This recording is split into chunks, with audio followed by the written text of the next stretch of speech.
A paz do Senhor, meus queridos, aqui quem fala é o pastor Jamaica, o pastor Francisco Ferreira, para uns e pastor Jamaica para outros. Nós estamos na nossa aula de Ramar Teologia, a doutrina que fala sobre o pecado. E até aqui nós já estudamos sobre a origem do pecado no coração de Lúcifer, a origem do pecado no coração de Adão. Isaías 45:7. Eu formo a luz, eu crio as trevas, eu faço a paz e crio o mal. Eu, o Senhor, faço todas essas coisas. As pessoas que não têm o entendimento, na verdade, espiritual de Deus, vai entender aqui que Deus também criou o mal. E aí surge aqueles ditos, né? Que o mal não existe sem o bem e o bem não existe sem o mal, que o mal e o bem coexistem e um depende do outro. Porém, o mal que a palavra de Deus está falando aqui, essa palavra define não necessariamente um mal, mas sim uma tristeza, uma aflição, uma espécie de pesar que leva a pessoa a um determinado arrependimento. Eu quero ler aqui 2 Coríntios capítulo 7, versículo 10, que vai dizer o seguinte, porque a tristeza, segundo Deus, opera arrependimento para a salvação, da qual ninguém se arrepende, mas a tristeza do mundo opera para a morte. Quando Deus diz que cria o mal, não é o mal espiritual, não é o mal moral, não é o mal no sentido de pecado, mas ele cria situações para que a pessoa venha se arrepender do seu mal. Ou seja, em outras palavras, Deus permite situações que venham afligir a pessoa espiritualmente, emocionalmente, fisicamente, para que a pessoa venha então entender que ela está andando em um lugar errado.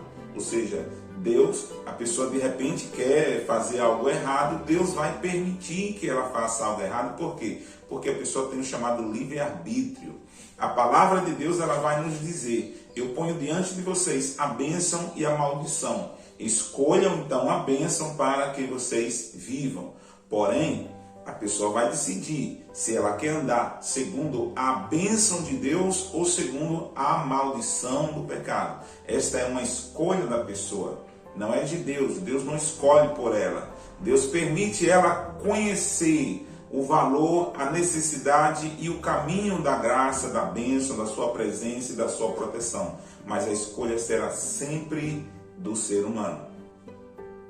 E aí, quando a pessoa escolhe o caminho do mal, quando ela não quer saber de Deus, que ela rejeita Cristo, como nós citamos na aula passada, que Israel rejeitou Jesus, e ali foi uma derrota para Israel, então há um futuro, há um caminho, uma escolha, há uma trajetória que essa pessoa vai trilhar, que na verdade não vai levar ela para um caminho bom. E depois ela será afligida pelas consequências do seu pecado, do seu mal, daquilo que ela está fazendo.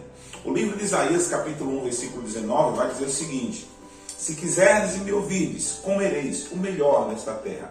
Mas se vocês recusarem e forem rebeldes, sereis devorados à espada, porque a boca do Senhor o diz. Ou seja, o texto de Isaías, capítulo 1, versículo 19, está dizendo claramente para mim e para você que Deus, ele quer nos dar o melhor, mas isso depende de uma escolha nossa. Então, Deus não criou o diabo, Deus não criou o Satanás, Deus não criou as trevas.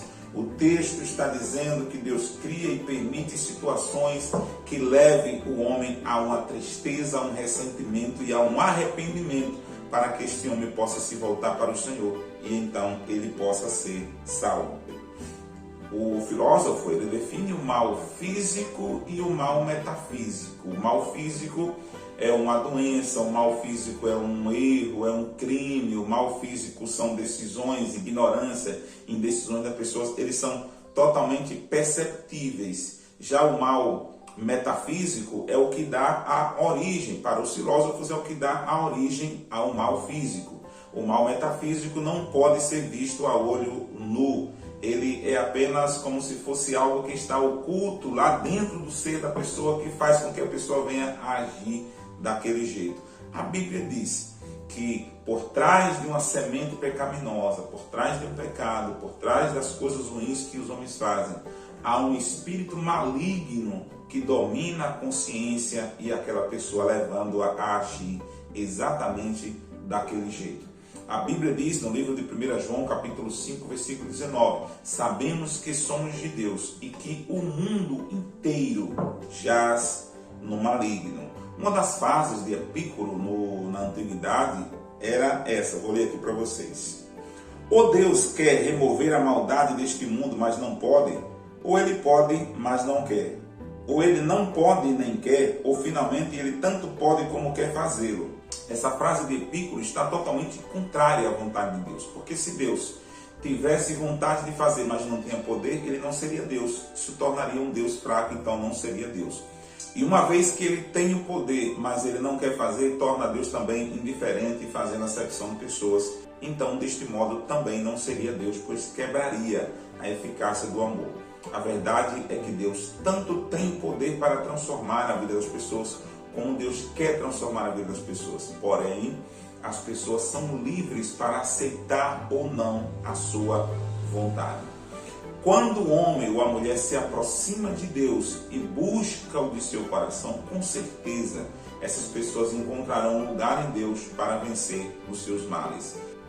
Pois então me buscareis e encontrarei, quando me buscardes de todo o vosso coração.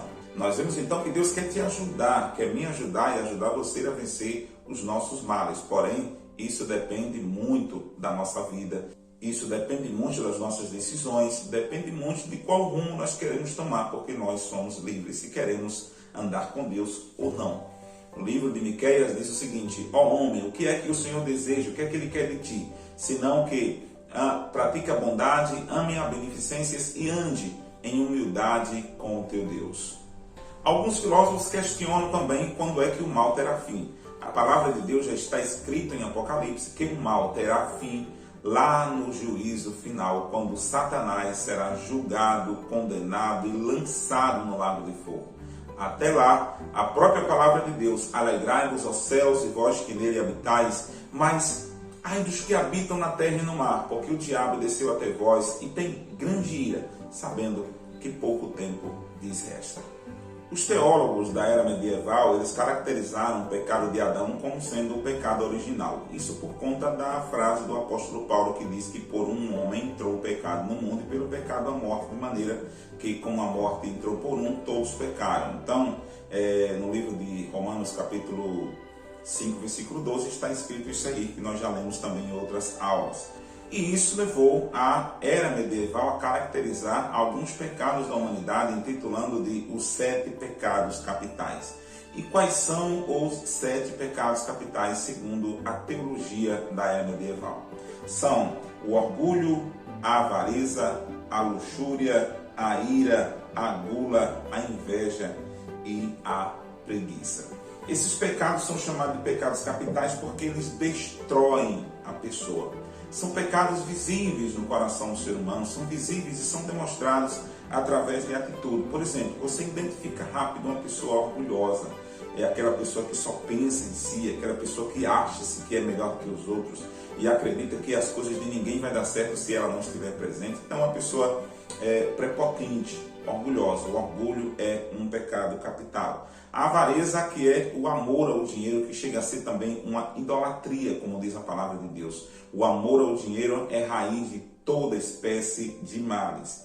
A luxúria, que é a pessoa viver em ostentação, pisando nos outros, achando-se que é melhor do que os outros porque tem as coisas, quando na verdade ninguém tem nada, porque tudo pertence à terra e a terra pertence a Deus.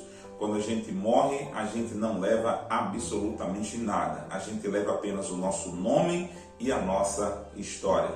Mas a luxúria leva as pessoas a acreditarem que elas são donas, proprietárias de coisas, quando na verdade a palavra de Deus nos mostra que nós não temos absolutamente nada. Como disse Jó: eu nasci nu e vou morrer nu. Louvado seja o nome do Senhor. A ira, que é a raiva, o ódio, a cólera contra pessoas. A Bíblia diz que quando você odeia alguém, você já está assassinando aquela pessoa. Tem muita gente que deleta os outros dentro de si, já deletou as pessoas. Então são pecados capitais, porque uma pessoa que consegue odiar os outros, ela também não consegue amar a si mesma. Porque se você se ama, com certeza você vai conseguir amar outras pessoas. Já a gula é um pecado capital porque destrói também a pessoa. Uma pessoa que vive debaixo de glutonaria, ela adoece, ela come tudo que vê pela frente, ela destrói o corpo e acaba também destruindo a sua própria alma, se envolvendo em ansiedades e destruindo suas expectativas e seu futuro. E aí nós temos também a preguiça, que é também um mal na vida das pessoas, é um pecado horripilante. A Bíblia chega a dizer lá no livro de Provérbios 6, vai ter com as formigas, ó preguiçoso. Considere os seus caminhos e seja sábio. Ou seja, a palavra de Deus ela é contra a preguiça. E ele ainda diz, ó preguiçoso, até quando você ficará deitado? Um pouco para dormir, um pouco para deitar, um pouco para toscanejar os olhos. Assim sobrevirá a tua pobreza como um homem armado. O preguiçoso nunca terá nada de Deus, porque as bênçãos de Deus vêm até nós através do nosso trabalho. Do suor do teu rosto comerás o teu pão. Na próxima aula nós falaremos sobre a culpa. Deus abençoe e até lá.